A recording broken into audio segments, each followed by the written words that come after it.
네, 여러분 지난주에 제가 여러분들과 잠시 떨어져 있는 동안 한 4일 정도 이 분주했던 일상을 고르고 이렇게 좀 뒤로 하고 잠시 숨 고르기를 하는 그런 회복의 시간, 쉼의 시간이 허락되었습니다. 어디를 갈까 생각하다가 그냥 발 닿는 대로 가다가 콩코드라는 도시 아세요? 네, 매사추세츠주의 콩코드라는 도시. 그냥 저는 이번에 처음 가봤는데요. 제가 글을 읽기 시작하기 전부터 뉴욕이나 LA라는 대도시보다 미국의 콩코드라는 그 지방을 먼저 알게 되었습니다. 그 이유는 이 책 때문이었어요. 우리 그림을 한번 보여주시겠어요? 네, 리틀 워먼 이렇게 나와 있는 우리한테는 작은 아시들이라는 책, 드라마가 아닙니다. 네, 책의 제목, 루이자 메이 올코트라는 여사의 그 집이 콩코드에 있는데요. 거기 루이자 메이 올코트 오처드 하우스, 그래서 그 책의 저자의 그 생가가 있고 또 그곳이 작은 아씨들의 배경이 되고 작은 아씨들은 그 저자의 자전적인 소설이기도 했다고 합니다. 뭐 예정했던 것은 아니었지만 지나가다가 콩코드라는 지명을 보고 이전에 이 작은 아씨들, 여러분들에게도 아마 이 소설이 굉장히 영향력이 있으신 분들도 계실 텐데요. 저는 그 어린 시절에 얼마나 어렸길래 글을 몰랐을까요? 근데 글을 못 읽었을 때 그 책을 갖고 글을 읽을 수 있는 언니들이 우리 집에 오면은 막 읽어달라고 할 정도로 그 집을 좋아했었어요. 그 책을 좋아했었어요. 그렇게 꼬마 시절부터 사랑했었던 책 장면 한 장면 한 장면이 입체적으로 떠올라서 저와 함께 갔던 가족들은 그냥 낡은 미국 집이구먼 할지 모르겠지만 저는 마치 우리가 성지순례 가면은 여기가 예수님이 잡수셨고 여기에서 예수님이 막 그랬던 것처럼 여기에서 조가 어떻게 했고 여기에서 베스가 피아노를 쳤고 막 이런 것들이 막 입체적으로 생각나는 그런 시간이었습니다.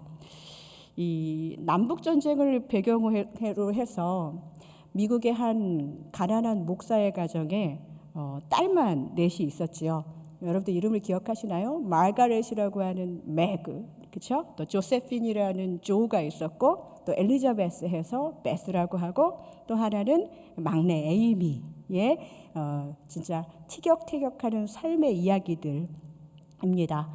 아버지가 남북전쟁 당시에 이 군목으로 이렇게 참전을 하게 되고 대부분의 이야기는 자애로운 어머니, 지혜로운 그 마취 부인 어머니와 또 딸들의 이야기, 일상, 그 대화 가운데 많은 진짜 그 잠언과 같은 많은 지혜로운 이야기들이 담겨져 있습니다. 그 책에서 그 4명의 딸 중에 제가 동경했던 대상이 있었는데요. 누구일 것 같으세요? 네. 저요? 네, 조의 삶을 되게 동경했었어요. 네, 우당탕탕 사고도 많이 치고 또 이렇게 참한 구석은 없지만 자신의 일에 열정을 가지고 최선을 다하고 늘 이렇게 열정적이었던 조의 삶을 제가 어릴 때부터 참 지지했고 그 삶을 따라가고 싶었던 것 같아요. 원래 그 저자에게 있어서 조를 막판에 결혼시킬 생각이 없었대요. 근데 워낙에 이 팬덤이 많고 그때 진짜 성덕들이 많으셨대요.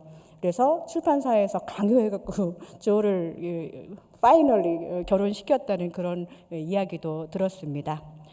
책의 저자인 루이자 메이 올컨 여사도 이 둘째 딸 조의 이야기가 자신의 이야기였다고 그렇게 이야기해요. 여러분들 이렇게 많은 좋은 이야기가 있지만 여러분들에게도 인생 소설, 인생 책들이 있을 텐데요. 저에게는 이 작은 아씨들이 어린 시절부터 미국에 처음 왔을 때 영어 공부해야지 했을 때 제일 먼저 산 책도 작은 아씨들이었고 이번에 저의 딸에게도 그 책을 이렇게 선물해 주기도 했습니다. 많은 좋은 이야기가 있지만 제가 잊혀지지 않는 에피소드가 있었는데요. 그것이 무엇이었냐면 이 작가를 꿈꿨던 이 조가 조금씩 이렇게 습작을 해가면서 써뒀던 그 소설이 꽤 분량이 되었죠. 그런데 조와 막내인 에이미의 관계가 그렇게 좋지 않았던 것 같아요. 그러다가 에이미와 조가 무슨 일이 있어가지고 에이미가 그렇게 열심히 써놓은 조의 그 습작들, 작품들을 다 태워버렸어요. 어떻게 어린애가 그런 일까지 할 수 있을까? 저도 굉장히 공감하면서 읽었고, 이렇게 여러분들 혹시 자녀들이 말 안 듣는다고 컴퓨터 꺼내라고 그래가지고 막 자녀들이 해놓은 거 막 지워버리고 막 그러는 잔인한 부모님들 안 계시겠죠? 네. 그런데 마치 내 인생을 전부 도난당한 것 같은 그런 느낌을 가지고 있었던 조가 에이미를 용서하지 못하고 힘들어하는 그것이 제가 용서의 문제, 제 마음의 분노의 문제가 올 때마다 그 장면이 생각나고 또 힘들어하는 조에게 다가온 마치 부인, 엄마가 침실에서 조의 머리를 쓰다듬으면서 했던 이 조언들이 기억이 납니다. 여러분들도 추억하시는 그 장면일 수도 있을 것 같아요. 네, 이게 뭐 8차례 이상 영화로 만들어졌고 2020년도에도 영화를 만들어졌다고 하는데요. 저는 그때 번역본마다 조금 다르지만 내 소녀의 어머니인 마치 부인이 조 해가 지도록 분을 품지 말아라. 이것을 어떤 번역본에 보면은 너의 분노를 침실까지 가져가지 말아라. 그렇게 이야기를 해요. 그러면서 서로 용서하고 서로 돕고 begin again tomorrow 이렇게 얘기해요. 네, 내일을 다시 시작하렴 이런 이야기를 합니다. 되게 훈훈해요. 잠자리에서 분노가 풀리지 않는 그 삶을 어머니가 와서 공감해주고 그렇지만 성경은 이렇게 이야기하고 있어. 그리고 begin again tomorrow 하고 이야기해 주는 거예요. 여러분도 아시다시피 이 말씀은 에베소서 4장 26절 말씀 분을 넣어도 죄를 짓지 말며 해가 지도록 분을 품지 말라는 말씀에 기초하고 있죠.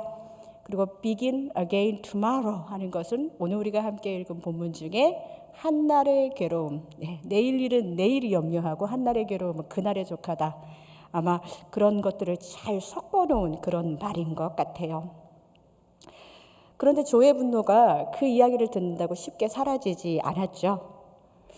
제 기억으로는 조가 엄마 말을 듣고 이불 속으로 푹 들어가서 그래도 걔는 너무했어 하면서 그 한날의 감정을 다 해결하지 못하고 결국은 나중에 스케이트를 타러 갔다가 에이미가 호수에서 언니랑 또 언니 남자친구인 로리가 함께 갔었던 그곳에서 같이 따라갔다가 제대로 안 오른 살얼음판에서 빠져가지고 정말 아찔한 순간을 경험하고 나서야 내가 결국은 용서해야 되는 문제였구나 하면서 서로가 화해하게 되는 그런 장면을 여러분들 기억하실지 모르겠습니다.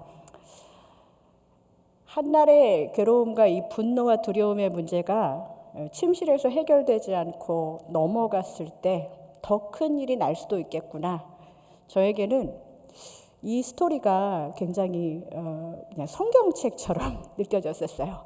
그리고 제가 진짜 이 책을 처음 접하고 나서 거의 한 40여 년이 훨씬 넘은 시간 가운데 그 집에 방문했을 때 갑자기 이렇게 눈물이 났던 것은 마치 부인이 조에게 이야기했던 그 침실을 보면서 제가 침실로 가져간 분노와 원망과 염려와 또 두려움이 얼마나 많았던가 다시 한번 돌아보게 되었습니다. 성도 여러분, 여러분의 분노, 괴로움, 여러분 안에 머무는 시간이 얼마나 되십니까? 이게 나이가 드니까 어제 일도 까먹고 막 뭘 해야 될지도 모르겠고 지난달 생각도 안 나고 그런데 분노와 이 감정의 문제들은 어쩌면 그렇게 잘 생각이 나는지 모르겠어요. 어제의 분노, 괴로움 여러분 어제 침실에 들어가시기 전에 다 해결하고 오늘 이 무더운 여름, 이 수요일 햇살을 맞이하셨습니까? 진정한 쉼과 회복, 제목이 너무 좋잖아요. 그런데 우리 심령의 무거운 짐을 해결하지 않고 정말 진정한 쉼과 회복을 감당할 수 있겠느냐는 질문을 우리 안에 해봅니다. 여러분, 우리가 예수를 믿는다 하더라도 우리의 분노가 끝이 너무나도 긴 나를 바라보았다면 내 안에 예수가 정말 주인으로 살고 계신지 자문해 보아야 됩니다. 내일이 오지 않을 것 같은 염려와 두려움 때문에 나는 여전히 너무나도 그 두려움과 분노, 염려와 레슬링을 하고 있습니다 하는 고단한 인생을 살아가고 있다면 우리는 오늘 예수님의 이 산상수훈, 이 아름다운 이야기가 진정으로 내 안에 받아들여지는지를 한번 돌아봐야 한다는 것이죠. 오늘 설교 제목이 오늘로 족한 괴로움이에요. 말씀을 준비하면서 제 안에 있는 염려와 괴로움을 한번 생각해 봤어요. 아니, 지금 잠깐 생각해봐도 괴로움이 오늘로 끝나는 괴로움이 있습니까? 그렇게 쉽게 끝난다면 괴로움이라고 하지 않겠지요. 오늘까지만 아프면 좋겠어. 아니, 아플 수 있어라고 한다면 그건 괴로움이 아닐 거예요. 하루만 머물다가 가는 괴로움이라면 얼마나 좋겠습니까? 아마 오늘을 가장 염려하면서 어젯밤을 보낸 사람은 설교 준비하는 제가 아니었겠어요. 내일을 염려하면서 진짜 갑자기 이렇게 땜빵으로 설교하게 되는데 매주 하는 거지만 이 말씀을 곱씹고 또 그렇게 생각해 보면서 저는 여전히 나는 이불 속으로 나의 염려의 문제, 나의 분노의 문제, 나의 두려움 다 가지고 가면서 우리가 하는 말 있잖아요. 조가 그래도 에이미는 너무했어 하고 이불을 확 뒤집어 쓰는 것처럼 우리가 그렇게 그냥 우리가 해야 될 그 영적인 그 하루의 숙제를 끝내지 않고 이불을 덮어버리는 그런 삶으로 살아가고 나중에 후회할 일이 생기고 나서야 다시 돌이키는 그런 삶을 반복하고 있을지도 모르겠습니다. 그런 인생들에게 예수님은 이렇게 말씀하신 거예요. 우리 34절 한번 같이 읽어볼까요? 굉장히 비장하게 읽어야 돼요. 자, 시작. 그러므로 내일 일을 위하여 염려하지 말라. 내일 일은 내일이 염려할 것이요 한날의 괴로움은 그날로 족하니라. 아멘. 여러분, 이 말씀을 정말 아멘으로 받으십니까? 그런데 이 말씀을 얼마나 살아내고 계십니까? 고단한 오늘, 그 고단한 오늘을 기쁨 없이 살며 아직 다가오지 않은 내일에 대해서 미리 염려하고 오늘의 분노를 내일과 모레 침실까지 계속 가져가다가 이 말씀의 힘을 직접 경험하지 못하고 살아가는 무기력한 그리스도인으로 우리가 살아가면 안 되겠다 라는 안타까운 마음으로 우리 이 말씀을 다시 한번 읽어야 됩니다. 여러분, 내 안에 계속적으로 가져가는 분노와 염려와 두려움의 문제가 계신 분들은 이 34절의 말씀을 다시 한번 가슴에 새기고 오늘은 이불 뒤집어 쓰시면 많이 더우실 거예요. 오늘 열대야래요. 자, 이불 쓰지 마시고 오늘로 족한 염려와 두려움이 되시기를 축복드립니다. 같이 읽겠습니다. 그러므로 내일 일을 위하여 염려하지 말라. 내일 일은 내일이 염려할 것이요 한날의 괴로움은 그날로 족하니라. 아멘. 근데 이렇게 아멘하고 한 100번 읽으면 두려움과 염려가 막 다 떠나갈까요?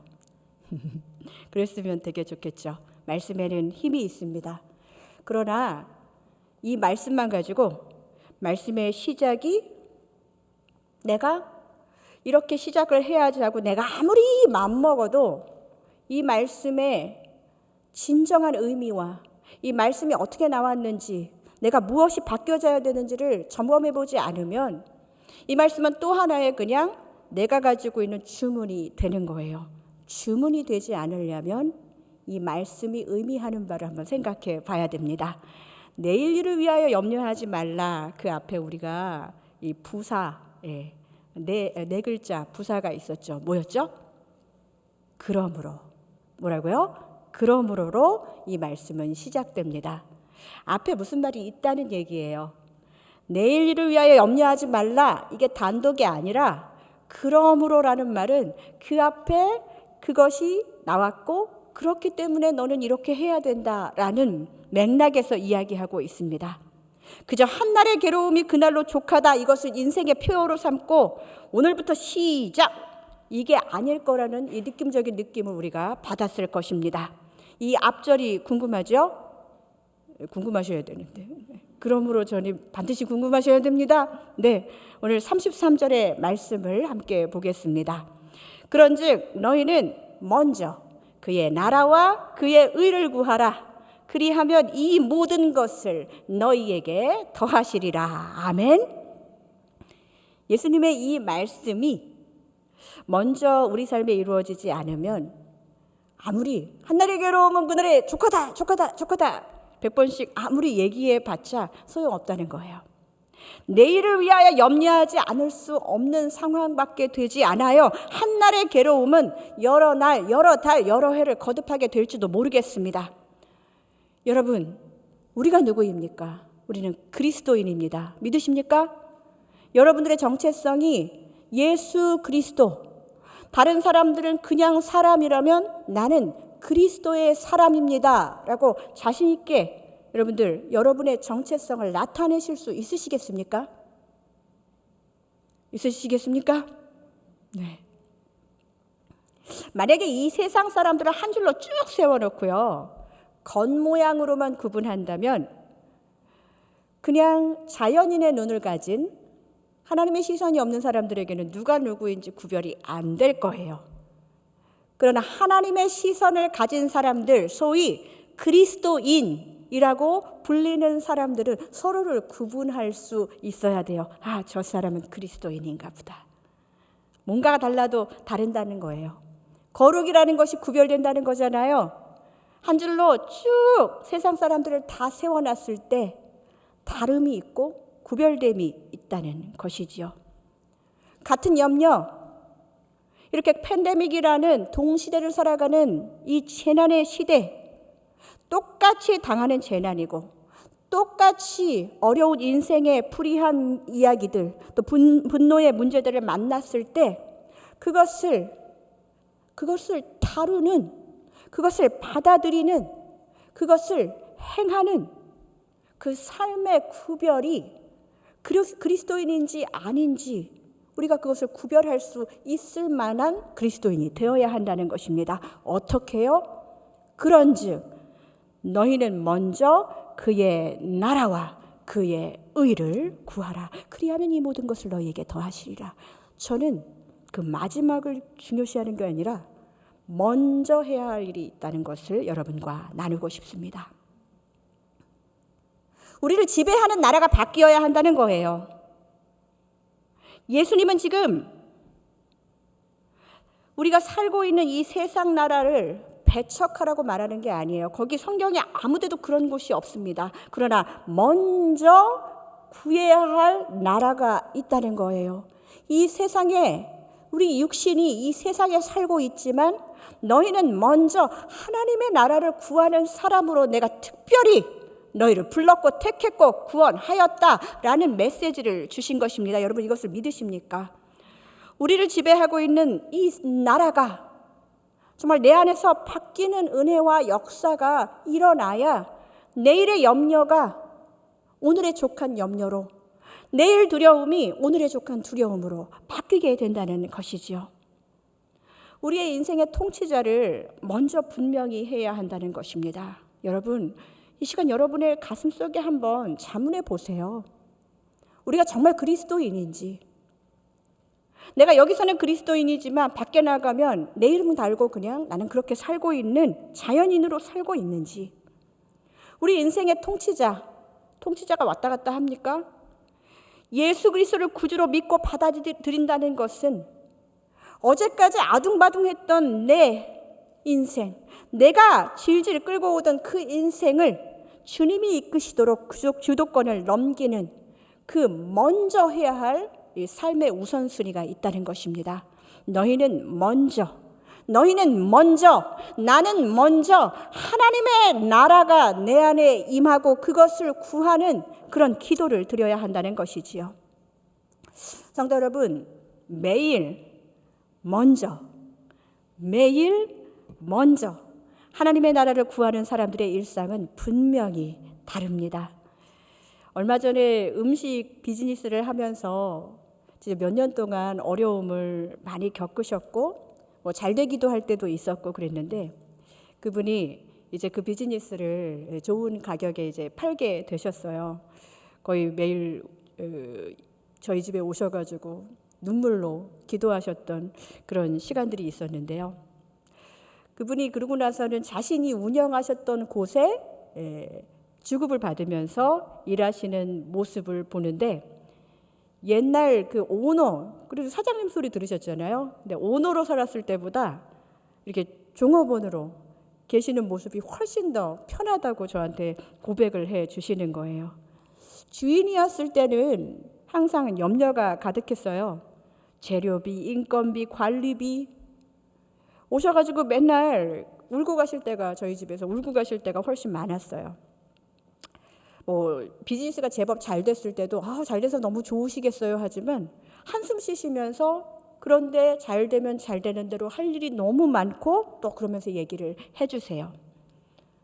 그런데 주인 자리를 내려놓고 정말 이제는 종업원이 되셨는데도 이 주급받는 재미가 쏠쏠하다며 자기가 비즈니스 하실 때는 생각지도 못했었는데 이제는 진짜 우리 사장님 불쌍해서 어떻게 하는 사장님 마음까지 헤아려 주는, 저는 여기서 복음을 경험했습니다. 내 삶의 주인을 내려놓다 보면 내가 얼마나 문제거리인지, 내가 얼마나 힘든 사람인지 내가 제일 잘 알거든요. 근데 그 인생의 주도권을 하나님께 넘겨줬어요. 기도하면서, 하나님, 이런 하나님도 되게 힘드시죠? 이런 기도가 하나님 마음까지도 헤아리는 기도를 우리가 할 수 있다는 거예요. 여러분, 그 모습을 보면서 주인이 바뀐다는 것은 이런 것이구나. 내 나라가 하나님의 나라로 바뀌게 되면 이전에 내가 담당했던 그 염려들은 주인의 몫이 되는 것입니다.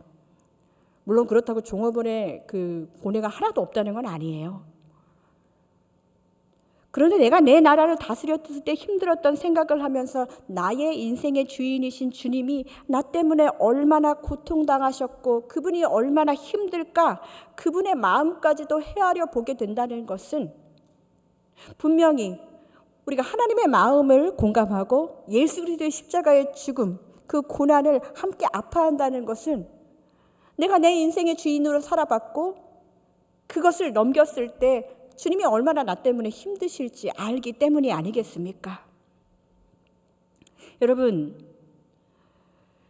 어제 내가 운영했을 때 가게 운영 방침이 이러했다고 해서 오늘 내가 종업원으로 일하고 똑같이 일하는데 그럼에도 불구하고 오너가 바뀌었으면 오너가 원하는 그 오너의 방식대로 내 자신을 맞춰가야 할 책임과 소명이 있는 것이지요.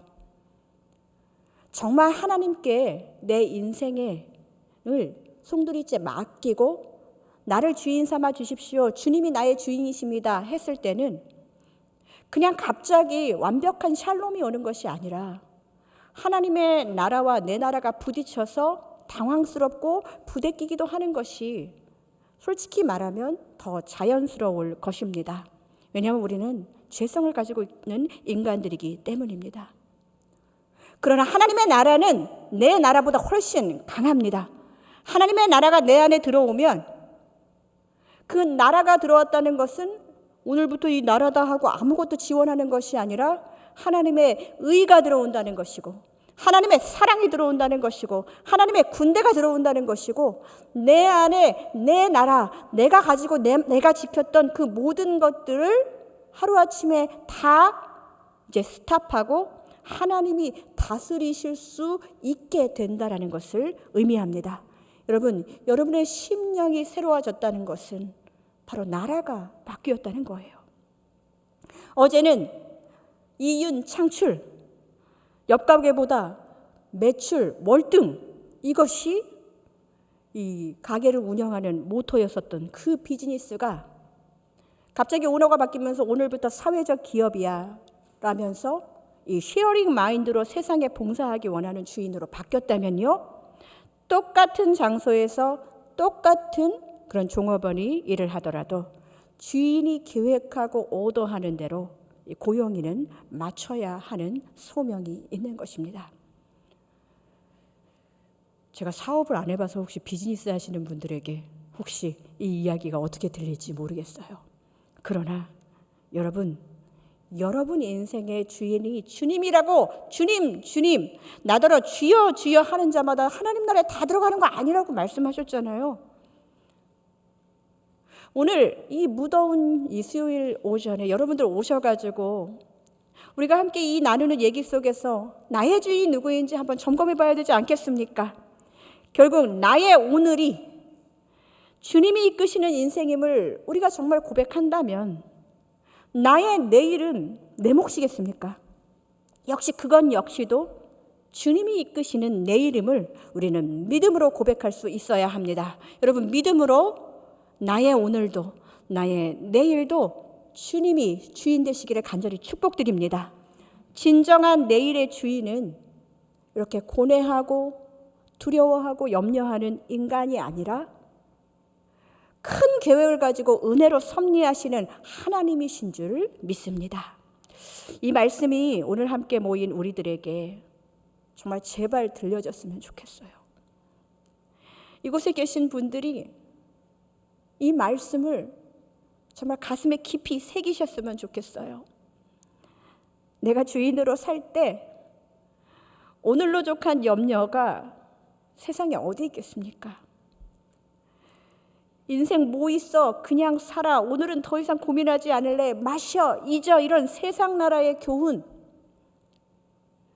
까짓거 즐기는 인생으로 그냥 결론 내면서 교회만 왔다 갔다 하는, 내가 그리스도인인지 한 줄로 쭉 세상 사람들과 같이 서 있어도 구별되지 않는 삶으로 그냥 어정쩡하게 우리가 살아가서는 안 된다는 것입니다. 나를 다스리는 인생의 주인이 누구인지 이 근원적인 회복이 없이 한날의 괴로움은 그날의 족하니라, 한날의 괴로움은 그날의 족하니라 아무리 외쳐봤자 그것은 그냥 우리에게는 울리는 꽹과리 같은 소리가 될 뿐이라는 거예요. 다시 한번 여러분에게 이 말씀을 들려드립니다. 한날의 괴로움은 그날로 족하니라. 저도 딸 한 넷 낳고 막 그랬으면 침대머리에 가서 이렇게 막 싸우는 딸들 데리고서 막 얘기할 텐데 저희 부부보다 애들이 덜 싸워요. 그래서 이런 얘기를 해줄 때가 별로 없어요. 그런데 그 작은 아씨들의 책에 그 마치 부인의 그 인자함이 마치 하나님의 그 이야기처럼 들려졌을 때가 있었거든요. 너무 힘들고 괴로워서, 우리가 힘들고 괴로우면 저는 보통 그럴 때 침대에 가서 누워고 이불 뒤집어 쓰잖아요. 그때 이 이야기, 한날의 괴로움은 그날로 족하니라. 너의 분노를 침실까지 가져가지 말아라. 이 말들이 계속적으로 기억나면서 오늘 내가 마주한 삶의 괴로움이 오늘로 족한 괴로움이 되려면, 공식입니다. 나의 두려움, 나의 괴로움이 오늘로 족한 괴로움이 되려면 먼저 하나님의 나라와 의를 구해야 합니다. 여러분들 33절과 34절을 뭉뚱그려서 합해서 기억하셔야 된다는 거예요. 먼저 해야 할 일이 있다는 것입니다. 나의 주인에게 내 염려, 내 괴로움, 내 분노를 먼저 하나님의 나라의 방법으로 해결하려고 먼저 그를 구해야 한다는 것입니다. 어제 주인이었던 나에게 오늘의 주인 되신 하나님이 새로운 도전을 하실 때, 아까 부대낌이 있을 거라고 그러고 살짝 힘들 거라고 했죠. 아니, 많이 힘들 수도 있습니다. 왜냐? 내가 운행하던 그 내 나라의 운영 방식과 하나님 나라의 방식은 너무나도 다르기 때문입니다. 근데 우리가 사실은 우리 자신을 이렇게 경영해 간다고 하지만 사실 되게 일관성이 없어요. 이러면 이렇고 저러면 저렇고 그럴 때가 훨씬 많습니다. 그러나 하나님 나라의 운영 방식은 견고하고 흔들리지 않는 기초 하나님의 말씀이 있습니다. 어제는 사장이었던 사람이 오늘 종업원이 되어서 새 사장이 하는 일이 좀 못마땅하게 보이는 것처럼 그런 일들이 우리 안에 생길 수 있지요. 그러나 주인의 말을 따라야 한다는 것은 이것은 내가 주인이 아니기 때문이라는 청지기 의식이 있다면 이것은 받아들이기 그리 어렵지 않습니다. 하나님의 통치가 내 안에 이루어지는 과정을 경험하는 것, 사실 이것이 은혜입니다. 이상한데? 갑자기 확 몰아치지는 않을 거지만 내가 어느 부분에서 자녀의 문제에 대해서 어제 고민했던 것이 오늘은 기도가 되었어. 그렇다면 그 부분을 하나님께 하나님의 나라와 의를 구하면서 조금씩 내 나라가 하나님의 나라로 바뀌어 가고 있다는 그 신앙의 이 경험들이 훨씬 더 은혜라는 거예요. 처음부터 싹 갈아엎는 것이 아니라 조금씩 예수 그리스도를 닮아가는 삶으로 내 나라의 주인이 바뀌었는데 그것을 인정하는 데에 오랜 시간이 걸려도 하나님이, 인격적이신 하나님이 나와 함께 나를 붙잡아 주시고 나를 변화하게 하신다는 그 믿음을 가지고 나아가는 그런 그리스도인의 삶이 우리에게 필요하다는 것이지요. 사랑하는 성도 여러분, 오늘의 괴로움은 내일의 기도가 되어야 합니다. 어제 일어났었던 전날의 한숨은 오늘의 찬양이 되어야 해요. 그래서 하나님의 나라는 디즈니 월드보다 신비롭습니다. 하나님의 나라가 내 안에 들어와서 내가 겪는 어제와 다른 나를 경험한다는 것이 얼마나 아름답고 신비로운 일인지 우리는 깨달아 알 수 있는 은혜를 누리기를 간절히 소망합니다. 사랑하는 성도 여러분, 저를 따라하세요. 먼저 그의 나라와 그의 의를 구하라. 아멘. 우리의 기도가 이렇게 달라져야 한다는 거예요. 다시 말합니다. 세상 사람을 한 줄로 쭉 세워놨을 때 똑같은 팬데믹이라는 재난이 또 어려운 상황들이 똑같이 당했을 때 하나님의 사람을 구분하는 방법은 거기에서 하나님의 나라와 의를 먼저 구하는 사람이 진정한 그리스도인이라는 거예요. 오늘 주님 앞에 가지고 나온 염려와 괴로움과 분노, 또 정말 어려운 용서하지 못하는 문제들, 먼저 내 삶이 정말 주인이 되시는, 내 삶의 정말 주인이 되시는 하나님께 가져가서 하나님, 이 문제 좀 나를 좀 다스려 주세요. 하나님, 나를 좀 통치해 주세요. 아직 변화된 건 하나도 없지만 우리의 가슴 속에 기도가 시작되고 하나님과 상의가 시작되고 하나님께 맡기는 것이 시작되었다면 눈으로 보이는 그런 성과가 없더라도 하나님이 일하신다는 것입니다. 하나님의 의로 우리의 의가 내려가고 그것이 덮어지고 하나님의 의가 압도할 때 비로소 우리가 할 수 없는 일들, 내가 내 입으로는 죽어도 하지 못하는 내가 너를 용서할 거야. 내가 너를 사랑할 거야. 나는 그냥 너의 존재만으로도 만족해. 뭐 그렇게 잘할 필요 없어. 내가 정말 하지 못했었던 내 마음속에 용기가 나지 않아서 저 바닥에 있었던 이 성경의 말씀들이 이제는 내 입 최전선에서 하나님의 말씀들이 막 쏟아져 나오게 된다는 것입니다. 여러분, 내 괴로움이 먼저 그의 나라를 거치지 않고 오늘을 마감하지 않도록 오늘 하나님께 아뢰는 시간을 갖췄으면 좋겠습니다. 어제의 괴로움이 내 기도가 되고 전날의 한숨이 변하여서 찬양이 되는 진정한 하나님 나라를 우리 함께 살면서 오늘 밤 무더위 하나님의 나라와 하나님의 의 안에서 정말 마치 부인이 조에게 말했던 것처럼 오늘의 분노를 침실로 가져가지 말고 한날의 괴로움은 그날의 족하니라. 이 말씀이 마치 부인의 이야기가 아닌 예수 그리스도의 살아있는 말씀을 진정으로 살아내시는 우리가 되기를 간절히 소망합니다.